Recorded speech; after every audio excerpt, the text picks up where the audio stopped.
दिंडोरी लोकसभा मतदारसंघाचे खासदार भास्कर भगरे यांच्या उपस्थितीत येवला तहसील कार्यालयात नागरिकांच्या विविध समस्यांबाबत आढावा बैठक पार पडली। यावेळी नागरिकांच्या तक्रारी व समस्या ऐकून संबंधित विभागाच्या अधिकाऱ्यांना त्या तातडीने सोडविण्याच्या सूचना देण्यात आल्यात। बैठकीस प्रांताधिकारी बाबासाहेब गाढवे, तहसीलदार आबा महाजन, राष्ट्रवादी काँग्रेस, शरद पवार गटचे नेते माणिकराव शिंदे यांच्यासह पदाधिकारी, विविध विभागांचे शासकीय अधिकारी व नागरिक मोठ्या संख्येने उपस्थित होते।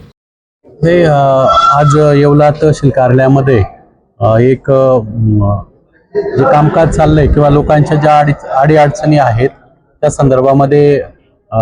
बैठक घेतली आणि त्या बैठकीमध्ये जनतेचे, सर्वसामान्य जनतेचे जे प्रश्न आहे, समजा दाखल्याच्या बाबतीत असेल, रेशन कार्डच्या बाबतीत असेल किंवा अजूनही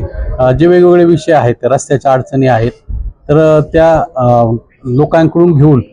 ताबडतोब प्रांत साहेब होते, तहसीलदार साहेब होते, BDO होते, बाकीचे अधिकारी उपस्थित होते। यांच्या माध्यमातून कसे ताबडतोब मार्गी लावता येतील या दृष्टीने आजची बैठक होती आणि मला नक्कीच जेवढ्याही अडचणी या ठिकाणी आलेल्या आहेत तर त्या मार्गी लावण्याच्या दृष्टीने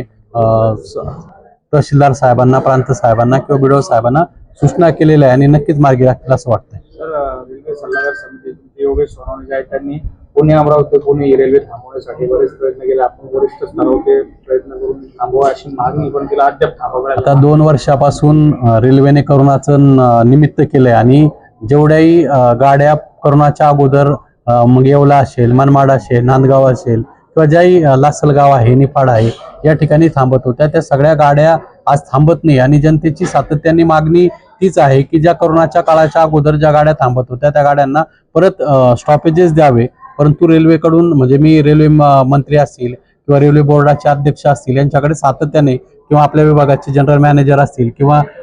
DRM असतील यांच्याशी प्रयत्न करतोय, परंतु अजूनही त्याला पाहिजे तसं यश मिळत नाहीये। तरी अजूनही या पावसाळी अधिवेशनामध्ये हा प्रश्न त्या ठिकाणी मांडून जनतेचे प्रश्न आहे, कारण शेवटी जसं रस्त्यावरती STची सेवा आहे तशी रेल्वे मार्ग आपल्या बाजूला आणि सर्वात स्वस्त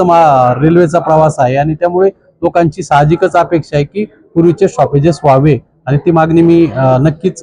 आजपर्यंत करत आलोय आणि पुढे करत राहणार।